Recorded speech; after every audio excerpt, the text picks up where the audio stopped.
जय श्री कृष्णा। ये ना रामायण में ऐसे लग रहा है कि हम महाभारत के साथ साथ ना हमारी पूरी रामायण भी हो गई है। इसमें इन्होंने 9वें स्कंद में राम जी का इतना विस्तार से बताया ना।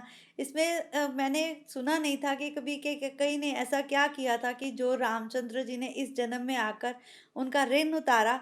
किस प्रकार उन्होंने उनके साथ बुरा किया था, किस प्रकार बाली ने क्या किया था। और फिर उन्होंने बताया है कि केवट कैसा था और गूहर कौन थे, और ये सारा कुछ उन्होंने बड़े विस्तार से बतलाया है। फिर उन्होंने बताया है लक्ष्मण जी ने कि कैसे प्रारब्ध का जो कर्म है वो हमें सब कुछ भुगतना पड़ता है। और अगर हम किसी भी जन्म में कुछ करते हैं तो फिर अगले जन्म में हमें उन्हीं लोगों के साथ दोबारा से उस जन्म में आकर उनका प्रारब्ध किस प्रकार से उतारना पड़ता है। बस यही करते हुए हम आज आगे चलते हैं। फिर से एक बार जय श्री कृष्णा। मंत्री जी सुमंत को अयोध्या वापस लौटने की आज्ञा दी थी, ये हमने कल पढ़ा था। और किस प्रकार गुहक आए और सुमंत जी से कहने लगे कि आप तो ज्ञानी हैं, अब आप धैर्य धरकर अयोध्या पधारे। मध्यरात्रि के समय सुमंत अयोध्या पहुंचे। मैं किसी को भी अपना मुख नहीं दिखाऊंगा, कोई पूछेगा भी तो मैं क्या उत्तर दूंगा। फिर भी वे कैकई के आवास में गए। महाराज दशरथ का दर्शन नहीं हुआ तो कैकई से पूछेंगे क्या। जब रामचंद्र जी ने वन की ओर प्रयाण किया तब दशरथ ने कहा कि मैं अब कैकई के आवास में नहीं रह सकता, मुझे कौशल्या के आवास में ले जाओ। अतः वह कौशल्या के आवास में थे। राम विरह में जिसकी आंखों में 2 बूंद आंसू भी टपक ना सके, उसका मन शुद्ध नहीं हो पाता था। एक दासी मंत्री सुमन जी को कौशल्या के आवास में ले गई। राम वियोग में 5 दिन बीत गए थे। दशरथ जी के मुख पर मृत्यु की छाया पड़ने लगी थी। मंत्री ने पास आकर उनको दंडवत प्रणाम किया। दशरथ जी ने आंखें खोल कर देखा और पूछा, मेरा राम कहाँ है, कहाँ है मेरा राम, कहाँ छोड़कर आए मेरे राम को। दशरथ जी की व्याकुलता को देखकर सभी आंसू बहाने लगे। महाराज जी आप तो ज्ञानी हैं, धीरज धरे, राम जी भी आ जाएंगे। उन्होंने कहा कि मेरे पिताजी को प्रणाम करना और कहना कि मैं सकुशल हूँ। महाराज मैं कितना निर्दयी हूँ कि राम को छोड़कर मैं आपके पास ये समाचार सुनाने के लिए वापस आ गया। सीता जी ने भी मुझसे कहा था कि मैं उनके पिता के समान हूँ और आप भी उनके पिता के समान हैं। इसलिए हे नाथ मुझे क्षमा कीजिए, मैं अयोध्या उन्हें वापस नहीं ला सका। और फिर राम जी के बिना लक्ष्मण तो बिल्कुल भी नहीं आएंगे, इसलिए वे तीनों आगे प्रस्थान कर गए। नाविक केवट ने उन्हें सभी की सेवा और निषाद राज ने भी उनकी बड़ी सेवा की, परंतु मुझे वापस आना ही पड़ा। मेरे जैसा निष्ठुर कौन हो सकता है जो अपने राजा को ही वन में छोड़ आया। सुमंत के वचन सुनते ही राजा ने हे राम बोलते हुए धरती पर गिर गए। कौशल्या व्याकुल हो गई, फिर भी वह राजा को धीरज दे रही थी। वह अपने अश्रु रोक कर भी राजन को धैर्य बंधा रही थी। राम विराम तो एक बड़ा सागर है जिसे पार करना बड़ा कठिन है। आप तो करनदार है, यदि आप ही धैर्य खो देंगे तो फिर सबका क्या होगा। दशरथ जी ने कहा, मेरा वक्षस्थल में वेदना हो रही है। मुझे श्रवण कुमार के माता पिता ने श्राप दिया था, पुत्र विरह में मेरी मृत्यु होगी। सारी बात उसी समय उन्हें याद आ गई और वे विलाप करने लगे। विलाप करते करते ही उन्हें ऐसा लग रहा था मानो कि अब उनके जाने का समय हो गया है। दशरथ जी का राम प्रेम और राम विरह इतना हार्दिक प्रेम था कि उनके प्राण पखेरु हो गए। सभी विलाप करने लगे। सारे नगर में शोक की लहर फैल गई। गुरु वशिष्ठ जी भी सांत्वना देने लगे। उन्होंने सेवका को आज्ञा दी कि इस प्रकार राजगद्दी का अकेले रहना अच्छा नहीं है, कैकेय देश में जाओ और भरत और शत्रुघ्न को ले आओ। भरत शत्रुघ्न आ पहुंचे। उन्हें मार्ग में अपशगुन भी बहुत हुए। सभी बाजार और कारोबार बंद थे। लोगों ने श्याम वस्त्र धारण किए हुए थे। भरत जी कुछ समझ नहीं पा रहे थे, परंतु ना जाने क्यों उनके हृदय में शोक की लहर दौड़ती जा रही थी। भरत के आगमन का समाचार सुनकर कैकई बड़े आनंद से दौड़ती हुई उनका स्वागत करने के लिए आई। भरत ने पूछा, मेरे पिता कहाँ हैं, सब कुशल तो है। यहाँ अयोध्या में इतने शोक की लहर क्यों है। कैकई ने कहा, मैं तुम्हें क्या बतलाऊं, सारा साम्राज्य चला जा रहा था किंतु मैंने सब कुछ बचा लिया। मंत्रा की राय के अनुसार मैंने तुम्हारे पिताजी से वरदान मांगे और उन्होंने फिर सारी बात भरत को बतला दी। कि कई वह तो वन में है, तुम्हारे राम भ्राता है, वह सब कुछ हथिया लेना चाहते थे, परंतु मैंने ऐसा नहीं होने दिया।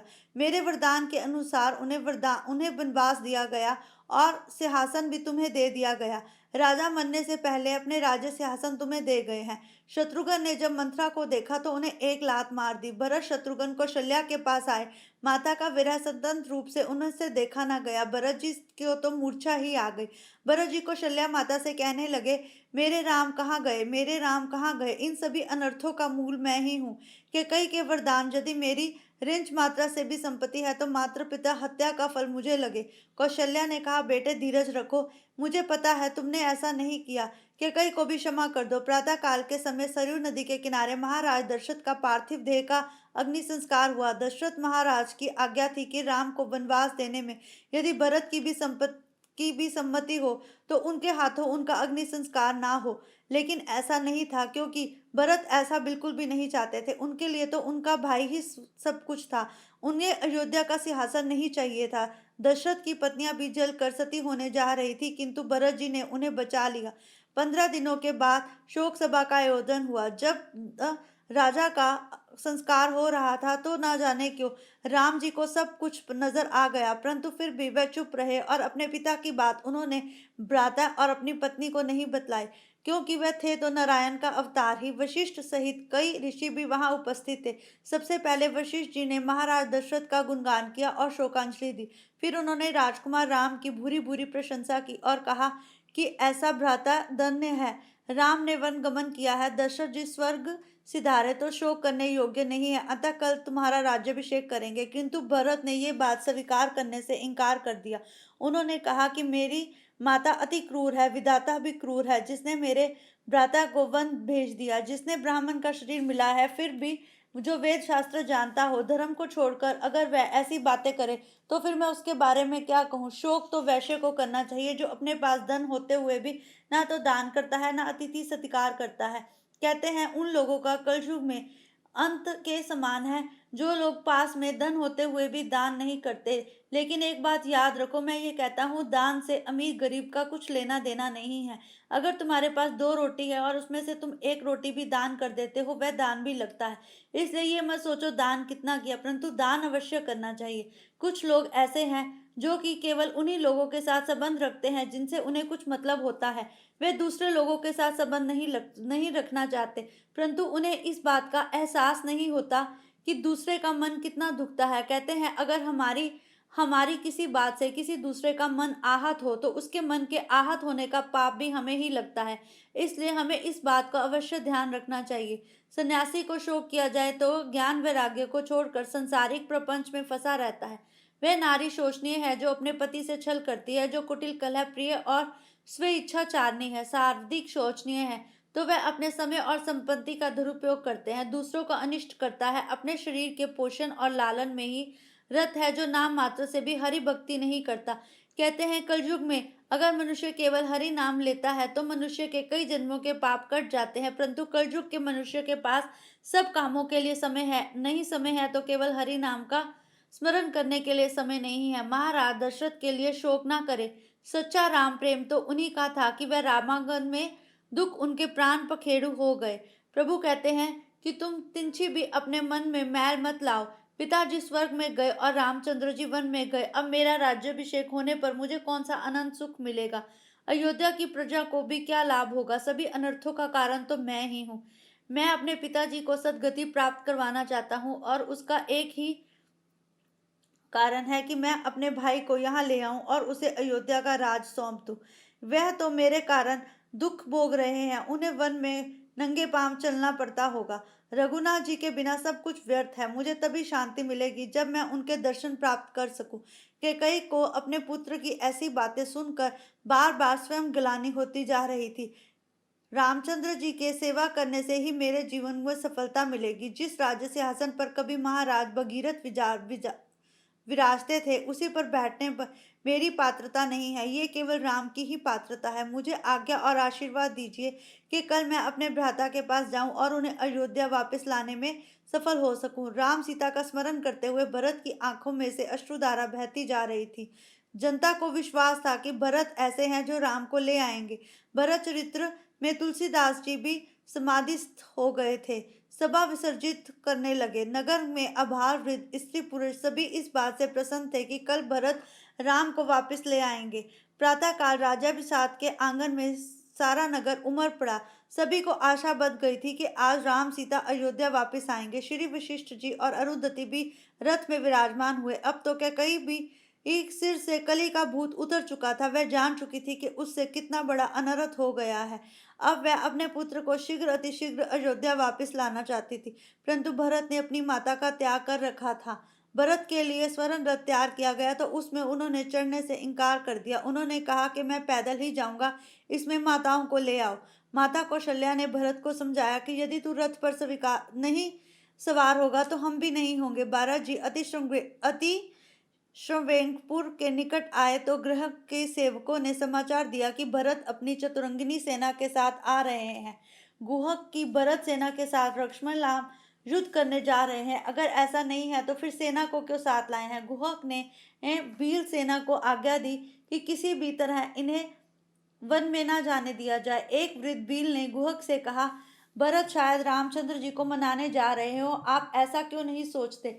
संभव है कि भरत कुछ गलत ना करने जा रहे हो, क्योंकि उनके साथ उनके मंत्री भी हैं। अगर वह गलत होते तो उनका मंत्री उनका साथ ना देते, क्योंकि आप अच्छी तरह से सुमंत को जानते हैं कि वह कितना उनका प्रेम कितना है राम से। तब गुहक वहां चुप होकर चले गए। सबके आगे महर्षि वशिष्ठ जी चले आ रहे थे। गुहक ने उनको साष्टांग प्रणाम किया, क्योंकि वह सुन चुके थे वशिष्ठ जी की कितनी ख्याति है। वशिष्ठ जी ने भरत से कहा कि राम का अतरंग सेवक गुहक तुमसे मिलने आया है, इसे सादर प्रणाम करो। भरत की दृष्टि निर्गुण है। उनको प्रसन्नता हुई कि उनके भाई का सेवक उनसे मिलना आया है।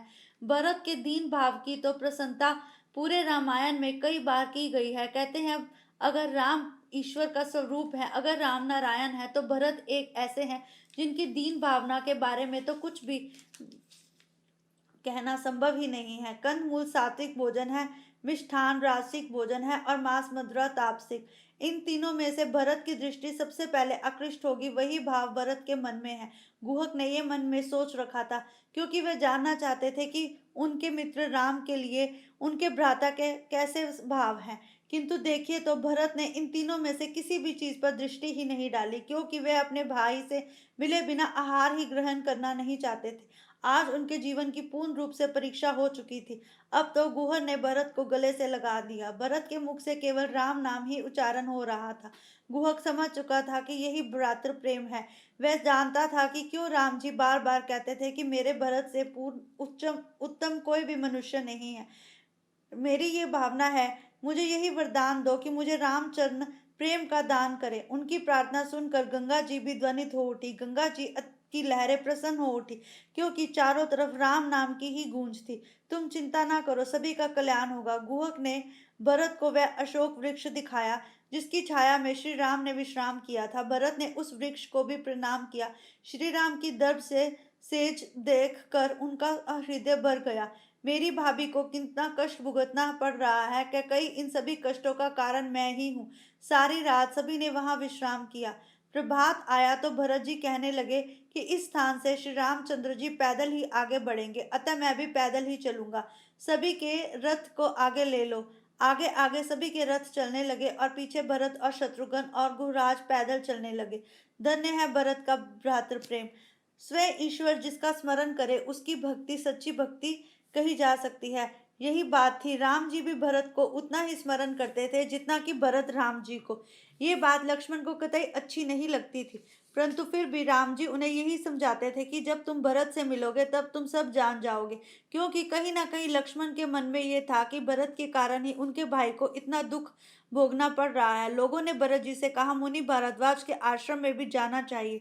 भरत ने कैकई से कहा, माता तुमने मेरे मुख पर कालिमा पोत दी है, अब मैं किसी का भी सामना नहीं कर सकता। मैं संतों को अपना मुख किस प्रकार दिखाऊंगा, क्योंकि उन्हें यही लगता था कि उनकी माता ने उनको सबके नजरों में गिरा दिया है। तीर्थ का नियम है, जब तक वहां साधु संतों का संग ना किया जाए तब तक तीर्थ यात्रा फलती नहीं है। परंतु कुछ लोग ही इस बारे में जानते हैं। परंतु अगर तीर्थ में जाते समय प्रभु स्वयं तुम्हारे हृदय में विराजमान हो, फिर तुम्हें तीर्थ के किसी भी नियम का पालन करने की आवश्यकता नहीं। मैं तो यहाँ तक कहता हूँ कि कलयुग में अगर तुम हर रोज भागवत का रसपान करते हो और भागवत पढ़ते हो, भागवत का एक पृष्ठ में भी तुम्हें कई बार तीर्थों का फल प्राप्त होता है। भारत जी भरत मुनि के आश्रम में आए। मुनि ने भरत जी के बारे में कहा कि शोक मत करो, ये सब तो ईश्वर की लीला है। तुम तो बड़े भाग्यशाली हो, भगवान रामचंद्र तुम्हें प्रतिदिन प्रणाम करते हैं। एक बात याद रखो, जिस भाई को उसका भाई हर समय याद करे, जिस भाई के बारे में उसका भाई एक बार भी मन में गलानी ना लाए, अभी तो ये सोचे कि मेरा भाई ये सब नहीं कर सकता, वही भ्राता प्रेम, सच्चा भ्राता प्रेम है। अगर राम जी भरत से प्रेम करते थे तो भरत जी का प्रेम भी सहनीय था। सभी साधना का फल राम दर्शन है। साधना करते समय राम दर्शन अगर हो जाए तो फिर ये समझ लेना चाहिए कि प्रभु हमारे साथ है। ऐसे ही थे, वहां हर बात में राम का नाम था, हर चीज में राम थे, हर समय राम थे। भरत के मुख पर राम थे, भरत के तन में राम थे। हम तुम्हारे दर्शन से कृतार्थ हो गए हैं, क्योंकि तुम्हें देखते हमें बार बार राम नाम का स्मरण होता है। जिसे देखने से हमें हमारे प्रभु का स्मरण हो, वह हमारे लिए हमारे प्रभु के समक्ष ही अति प्रिय है। ऐसी बातें जब वहां हो रही थी तो चारों तरफ भरत का भी जयकार गूंज उठा, क्योंकि जो प्रभु से प्रेम करता है, प्रभु भी अपने भक्त को कहीं ना कहीं ऐसी दशा कर देते हैं कि फिर प्रभु के नाम के साथ साथ उसके भक्त का भी गुणगान होता है। भरत जी ने जब ऐसा सुना तो वह प्रसन्न होने की अपेक्षा यही कहते रहे कि मैं तो अपने राम का दास हूँ, इन सभी अनर्थों और दुखों का कारण मैं ही हूँ। भरद्वाज ऋषि ने भरत से कहा, राक्षसों का वध करने हेतु ही रामचंद्र जी ने ऐसी सारी लीला की है, तुम शोक मत करो। परंतु भरत को ये सब बातें कहाँ समझ आने वाली थी। वह तो शीघ्र अतिशीघ्र अपने भाई को अयोध्या वापस लाना चाहते थे। भरद्वाज ने अनिमा आदि रिद्धि सिद्धियों का आवाहन करके भरत और उनके साथ आए सभी लोगों को भली भांति स्वागत किया। भरत के पात्र प्रेम की परीक्षा लेने के लिए भरद्वाज मुनि रात्रि के समय वहां गए। उन्होंने देखा भरत जी ने दरबासन बिछा कर आसन किया है। वह तो बिस्तर भी नहीं त्यागते थे, वह तो खाना भी नहीं खाते थे, सिर्फ सिया राम के नाम का जप करते थे। अनीमा ने जब ऐसा देखा कि उन्होंने भोजन भी नहीं किया और विश्राम भी नहीं किया, अपितु अपने भाई और भ्राता प्रेम में ही खोए हैं और अपने भ्राता का ही नाम जप कर रहे हैं, तब वह प्रसन्न हो उठे। वाणी के समर्थ के बाहर की वस्तु है। प्रातः काल में भरद्वाज फिर वहां आए। सारी रात भरत ने शैया का स्पर्श तक नहीं किया। भरत जी की ऐसी कठोर तपश्चर्या से मुनि का हृदय भर आया और उन्होंने कहा कि भरत दर्शन ही राम दर्शन है। भारद्वाज मुनि ने बहुत सी सिद्धियां बताई, किंतु भरत जी को उनमें नहीं फंसे। वह कहते थे कि मैं तुम्हें बहुत सी सिद्धियां दूंगा क्योंकि तुम सच्चे राम भक्त हो, परंतु उन्हें उन सिद्धियों से अपितु अपने भ्राता प्रेम की ही इच्छा थी। अब कल आगे करेंगे। जय श्री कृष्णा।